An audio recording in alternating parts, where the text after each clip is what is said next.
Bismillahirrahmanirrahim. Assalamualaikum warahmatullahi wabarakatuh. Halo anak-anak, apa kabarnya? Kembali lagi bersama Ibu untuk belajar kimia. Pada kesempatan kali ini kita akan mempelajari mengenai penurunan tekanan uap atau delta P.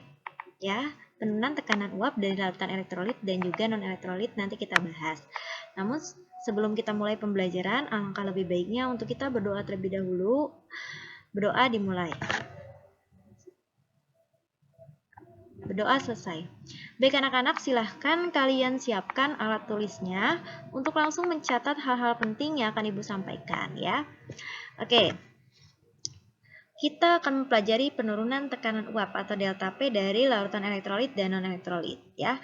Kalau sebelumnya kita kan sudah sudah tahu ya bahwa kita sedang membahas sifat koligatif larutan. Nah, sifat koligatif larutan itu kemarin apa? Kemarin itu ada 4 ya sifat koligatif larutan itu kan. Ada penurunan tekanan uap, ada kenaikan titik didih, ada penurunan titik beku, dan ada tekanan osmotik. Kita juga kemarin sudah mempelajari konsentrasi yang terlibat di dalam sifat koligatif itu sendiri. Nah, kita akan bahas satu-satu. Yang sekarang kita bahas itu adalah penurunan tekanan uap dulu ya. Nanti untuk kenaikan titik didih, penurunan titik beku, dan tekanan osmotik nanti kita bahas di pertemuan selanjutnya ya. Jadi kita akan membahas tentang penurunan tekanan uap gitu. Oke. Nah, di sini coba dilihat gambarnya, lihat ini. Kalau kita lihat di gambar ini ya, kalian tahu nggak tidak? Ini orang ini itu dia berenang di namanya di laut mati ya. Apa sih itu laut mati? Nah, mengapa di laut mati orang yang tidak bisa berenang, bahkan kalau kita di laut mati, kalau kita tidak bisa berenang, itu kita bisa tetap mengapung. Nah, kadang juga kalau kalian lihat, kalau kalian wisata gitu ya, ada tempat wisata yang ada namanya kolam apung. Nah, itu apa sih ya? Jadi, pada saat berenang di laut mati, kita itu tidak akan tenggelam. Nah, hal ini karena pada konsentrasi zat terlarutnya yang sangat tinggi. Jadi, ada kandungan garamnya nih yang sangat tinggi ya dibandingkan dengan kadar garam pada laut-laut lainnya. Pada laut mati, konsentrasinya atau banyaknya dari garamnya tersebut ya, zat garamnya tersebut itu sangat tinggi ya. Kemarin sifat koligatif larutan itu dipengaruhi oleh banyaknya zat terlarut atau konsentrasinya itu loh ya. Seperti halnya juga kolam apung, hal itu seperti itu ya. Jadi laut mati, kolam apung, dan lain-lain itu adalah salah satu contoh dari penurunan tekanan uap ya. Zat terlarut yang tidak mudah menguap seperti itu ya. Itu salah satu contohnya di dalam kehidupan sehari-hari tentang penurunan tekanan uap. Oke, kemarin juga kita sudah membahas tentang diagram PT ya. Kalau misalnya penurunan tekanan uap itu kan berarti yang sebelah sini ya. Jadi dari dia turun ya dari tekanan uap murni. Itu kalau ada zat terlarutnya dia akan turun. Makanya disebut sebagai penurunan tekanan uap gitu ya. Apa sih itu penurunan tekanan uap? Penurunan tekanan uap itu adalah keadaan di mana tekanan uap pelarut akan turun akibat adanya zat terlarut ya. Jadi adanya penurunan, nanti akan Ibu bahas kenapa hal ini bisa terjadi, kenapa tekanan uap itu ketika adanya zat terlarut itu akan mengalami penurunan, nanti akan Ibu bahas.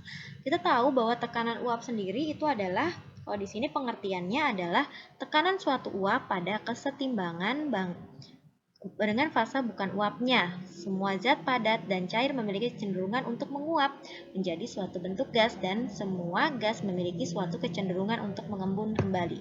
Atau bisa disimpulkan bahwa tekanan uap itu adalah tekanan yang dihasilkan karena adanya uap. Nah, uap itu sendiri apa sih? Uap itu sendiri kan perubahan dari cair menjadi gas gitu ya. Artinya menguap dari cair menjadi gas. Nah, uap ini juga biasanya dihasilkan karena adanya energi panas seperti itu ya. Jadi tekanan uap adalah tekanan yang dihasilkan oleh uap. Uap itu adalah perubahan fasa cair menjadi gas karena adanya energi panas seperti itu. Nah, coba perhatikan di sini. Kita akan membandingkan antara pelarut murni dan larutan, oke? Nah, kita lihat di sini. Pelarut murni itu ya pelarut biasanya kan pelarut murni itu biasanya itu ada pelarut murni itu biasanya di sini air ya. Pelarut murni itu pelarut murni ya. Itu kita beri contoh misalnya di sini air ya. Karena air itu merupakan pelarut universal ya. Jadi air di sini atau kadang benzena gitu sebagai pelarut ya. Tapi untuk pelarut universal sendiri yang sering dipakai itu adalah air atau H2O ya. Air. Kalau larutan kemarin apa? Kalau larutan itu kan berarti ada apa?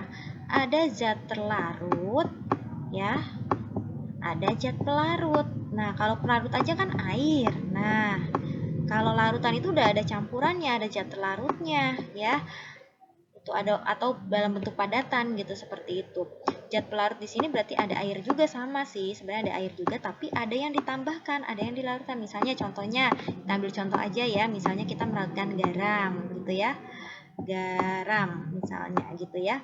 Jadi kalian harus bedakan. Kalau hanya pelarut murni berarti itu air saja atau pelarut lainnya misalnya benzena seperti itu. Tapi kalau larutan itu ada dua komponen, ada zat terlarut, ada zat pelarut ya. Pelarutnya itu biasanya air atau benzena atau dan lain-lain. Zat terlarutnya bisa garam, bisa gula, bisa urea gitu ya dan lain-lain seperti itu. Nah, kita lihat di sini pelarut murni kita simbolkan P0 seperti itu ya. Jadi P0 itu ini adalah tekanan uap. P itu kan tekanan, pressure ya. Yang artinya tekanan. Nah, P0 itu di sini artinya tekanan uap jenuh pelarut murni gitu ya. Kita tambahin di sini murni. Kadang di soal-soal gitu disebutkan kalau misalnya ada kata-kata tekanan uap jenuh atau tekanan uap jenuh pelarut murni, ada murni-murninya, berarti itu P0 seperti itu ya. Nah, larutan di sini tekanan uap larutan atau kita simbolkan PL gitu ya, tekanan uap larutan gitu. PL seperti itu, tekanan uap jenuh larutan, tekanan uap jenuh larutan. Beda ya, ini punya pelarut murni, ini punya tekanan larutan. Nah, ini kita simbolkan seperti itu. Kalau kita lihat di sini, kalau kita lihat secara mikroskopik ya, untuk pelarut murni, ini misalnya adalah molekul-molekulnya ya. Pelarut murni tadi air, berarti ini molekul-molekul air. Ya, dia lihat di sini jumlah yang menguapnya itu uapnya, misalnya ini adalah uapnya, perubahan dari cair menjadi uap. Nah, uapnya ini banyak ya kalau kita bandingkan dengan larutan. Kenapa hal ini bisa terjadi? Kalau larutan ini kan misalnya berarti ada molekul air dan garamnya itu. Nah, kenapa pada larutan ini uapnya lebih sedikit? Karena apa? Karena tadi air yang akan menguapnya itu terhalang. Misalnya ini ya. Misalnya yang besar ini, oke, yang kecil ini adalah misalnya garam ya. Garam yang lebih besar ini, yang besar ini misalnya air ya. Jadi kenapa uap airnya itu lebih sedikit? Karena tadi karena adanya tadi zat terlarut, adanya garam yang menghalangi si air itu menguap, maka uapnya akan lebih sedikit dibandingkan tadi yang murni, tidak ada penghalang seperti itu. Jadi uapnya lebih banyak. Artinya apa? Kalau uapnya lebih banyak, berarti itu artinya tekanan uapnya besar ya, tekanan uapnya besar seperti itu. Kalau uapnya sedikit, itu artinya berarti tekanan uapnya kecil. Paham ya sampai sini ya? Jadi kalau misalnya tekanan uap pelarut murni itu hanya air saja, tidak ada tambahan lain, hanya pelarut murni. Pelarutnya biasanya pelarut universalnya adalah air. Kalau larutan itu adanya zat terlarut ya, adanya zat yang terlarut. Berarti air yang terlarut dalam garam yang terlarut dalam air seperti itu. Jadi kenapa jumlahnya lebih sedikit? Karena molekul airnya akan menguap itu terhalang oleh zat larutnya tadi, misalnya di sini garam seperti itu. Maka bisa diketahui bahwa oh ternyata gimana nih,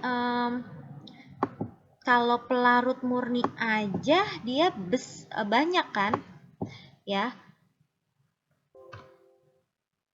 Ya, kalau pelarut murni aja ternyata uapnya banyak. Oh, ketika di sini ditambahkan dengan zat terlarut ya, si airnya itu misalnya, nah uapnya menjadi sedikit, maka apa? Mengalami yang namanya penurunan gitu kan, penurunan tekanan uap tadinya banyak menjadi sedikit gitu.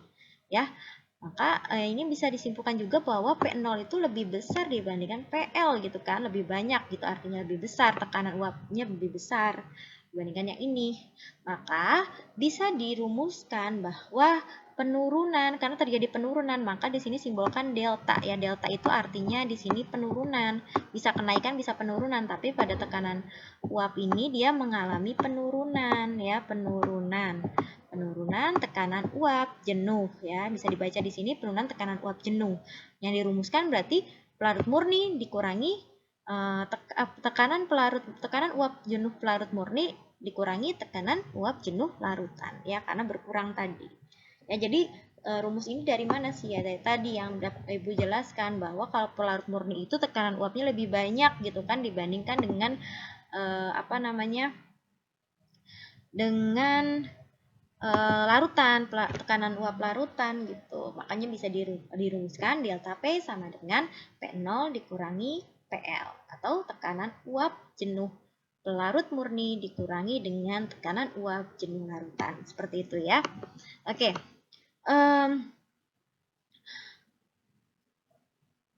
Kalau kita kaitkan dengan hukum Raoult, jadi tekanan uap ini ada kaitannya dengan hukum Raoult. Jadi Raoult itu mengemukakan bahwa tekanan uap jenuh satu komponen larutan yang dapat menguap itu sama dengan tekanan uap jenuh komponen murni dikalikan dengan fraksi mol pada suhu itu. Ya, jadi Raoult ini menyatakan bahwa tekanan uap jenuh itu berbanding satu komponen dapat menguap sama dengan tekanan uap jenuh komponen murni ya, dikali dengan fraksi mol ya, yang ibu beritahu minggu lalu bahwa tekanan uap itu berkaitan dengan konsentrasinya itu fraksi mol ya. Jadi berbanding lurus dengan fraksi mol gitu ya. Maka dapat dirumuskan. Nah, kemarin Ibu juga bilang bahwa larutan itu ada yang jenisnya non-elektrolit, ada yang jenisnya elektrolit kan? Nah, ini kembali lagi. Ibu kemarin sebutkan bahwa larutan itu ada dua jenis. Ada yang namanya larutan non-elektrolit dan larutan elektrolit. Dan Ibu sudah jelaskan juga bahwa lautan non-elektrolit dan lautan elektrolit itu sifat koligatif larutannya akan berbeda seperti itu kan? Ya, jadi kalau lautan elektrolit ini contoh-contohnya senyawanya lautan elektrolit itu ada dipanggil ada faktor Van Hoff, ada I-nya, nanti di rumusnya ada I-nya gitu ya. Nah, itu juga dibagi lagi, ada yang elektrolit kuat, ada yang elektrolit lemah. Nah, ini zat-zatnya nih. Rumusnya juga nanti nyari I-nya berbeda. Kalau elektrolit kuat I-nya sama dengan N, kalau elektrolit lemah I sama dengan 1 ditambah N dikurangi 1 dikali alfa. Nah, ini jangan lupa nanti dilihat lagi ya. Karena nanti rumusnya ada I-nya kalau dia termasuk elektrolit. Oke. Oke, kembali lagi ke rumus yang tadi. Maka bisa dirumuskan dari pernyataan Raoult ini atau dikenal dengan hukum Raoult ini, maka rumus dari penurunan tekanan uap bisa kita tulis seperti ini. Delta P sama dengan, tadi kan pelarut murni ya, P0 dikali XT. Bisa juga rumusnya dan PL, kalau ditanyakan PL sama dengan P0 dikali XP ya. Kalau kita jabarkan kemarin fraksi mol ya, tahu kan fraksi mol terlarut, berarti kan kita bisa jabarkan di sini. XT-nya dijabarkan jadi NT dibagi totalnya kan NT ditambah NP gitu. Ini yang pertemuan sebelumnya nih udah kita bahas ya. Tuh. Ini juga bisa dijabarkan karena di sini XP berarti di sini NP dibagi NT ditambah NP ya. Jadi jangan bingung. Ya, jadi rumus ini kan rumus dasarnya ini kemudian dijabarkan jadi ini. Nah, apa bedanya larutan non-elektrolit dan elektrolit? Nah, kalau elektrolit tadi ada yang namanya I atau faktor Van Hoff. Maka nanti I-nya ini yang zat terlarutnya ya, karena kan kalau zat terlarutnya karena yang ditambahkan zat terlarut ya. Jadi I-nya itu hanya ditambahkan di rumusnya itu pada NT ya, NT yang terlarut saja. NP tidak di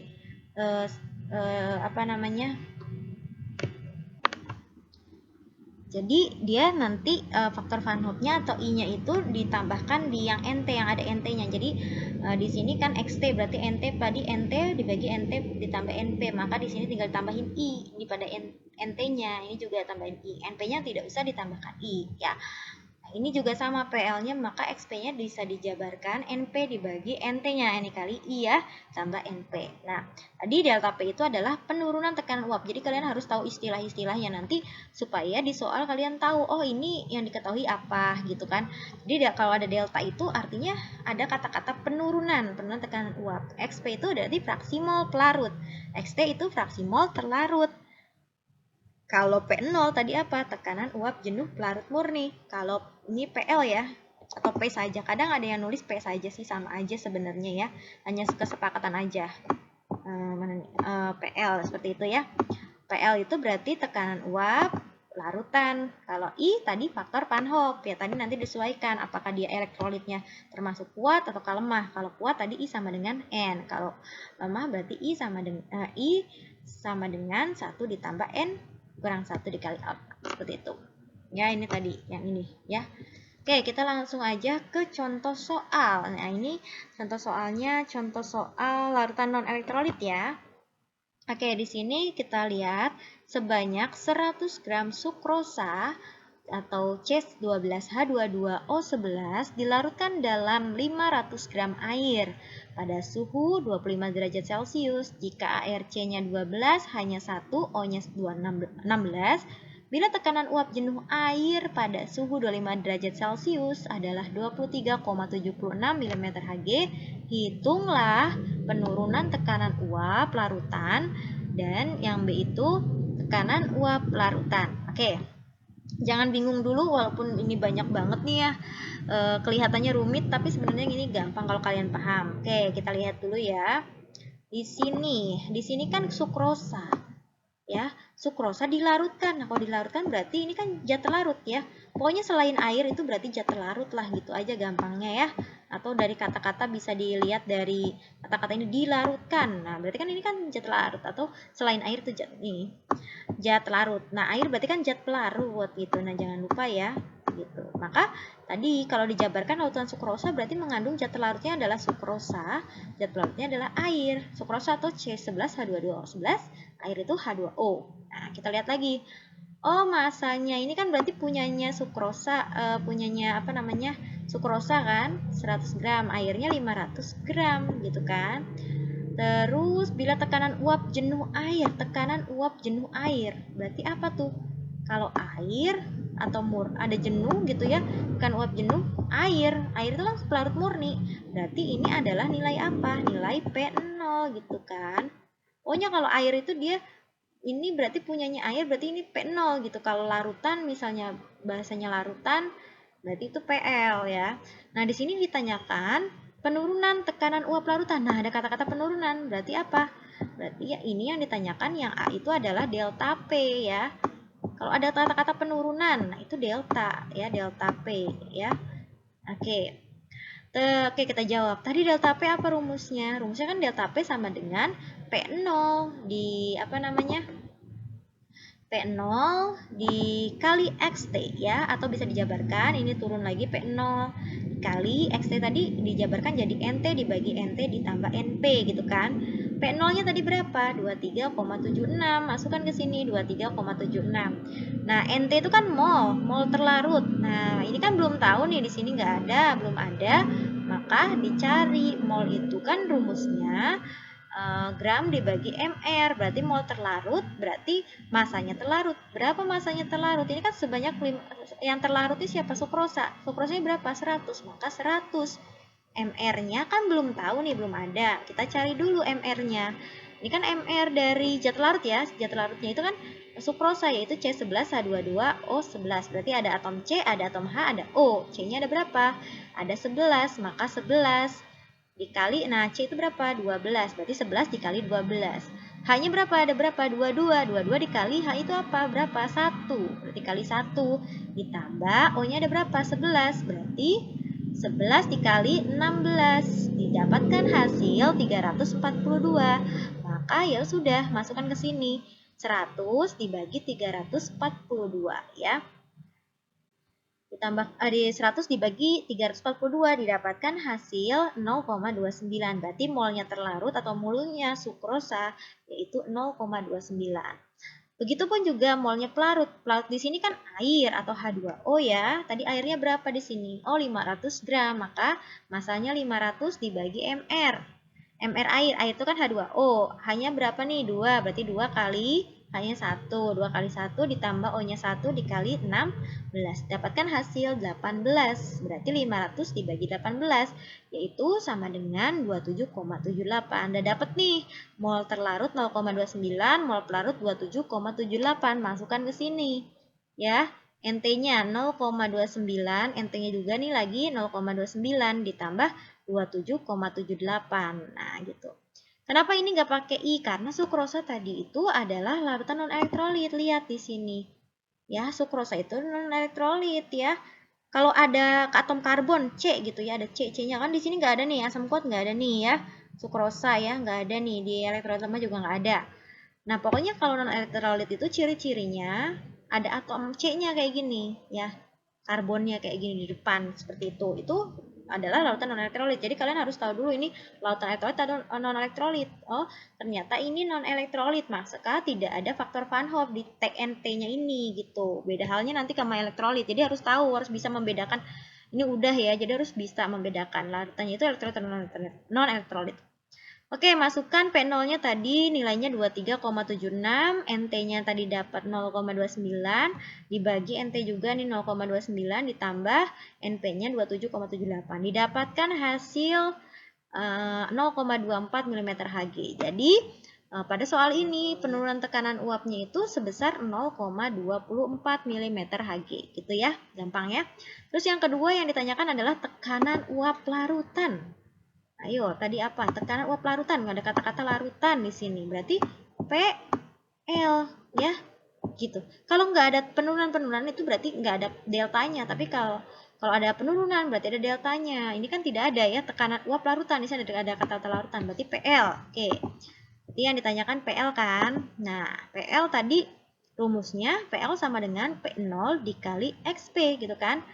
P0-nya tadi kan sama 23,76. XP-nya tadi NT dibagi NP dibagi NP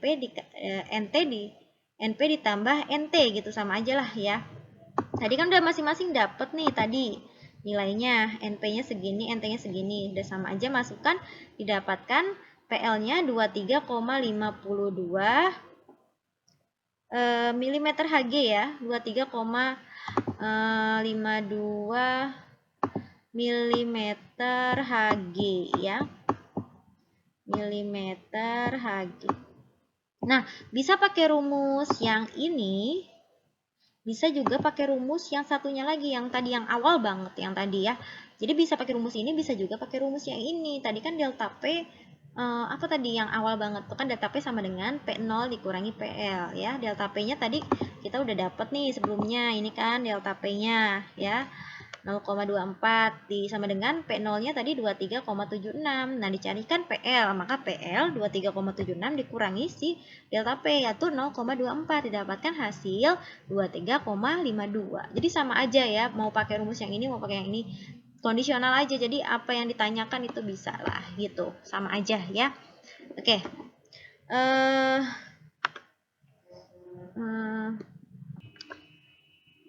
Oke, kita lanjutkan. Kalau tadi Ibu kasih contoh larutannya itu larutan non-elektrolit. Nah, Ibu sekarang kasih contoh gimana kalau larutannya itu merupakan larutan elektrolit. Oke, kita baca dulu soalnya. Jika tekanan uap air pada suhu 25 derajat Celcius adalah 21 mm Hg, tentukan tekanan uap larutan NaOH 10%. Wah, jika diketahui AR-nya H itu 1, O-nya 16, Na itu 23. Bagaimana nih? Jangan bingung dulu ya, ada persen-persennya gini, nggak usah bingung. Jadi, pertama-tama ya harus dicek dulu, ini tuh larutan apa? Ternyata ini itu NaOH ya. Coba lihat, ini merupakan larutan apa ya? Larutan apa nih, gitu kan? Nah, lihat di sini NaOH. Oh, NaOH itu apa? Termasuk elektrolit kuat. Nanti I-nya sama dengan N ya, jangan lupa. Gitu caranya ya.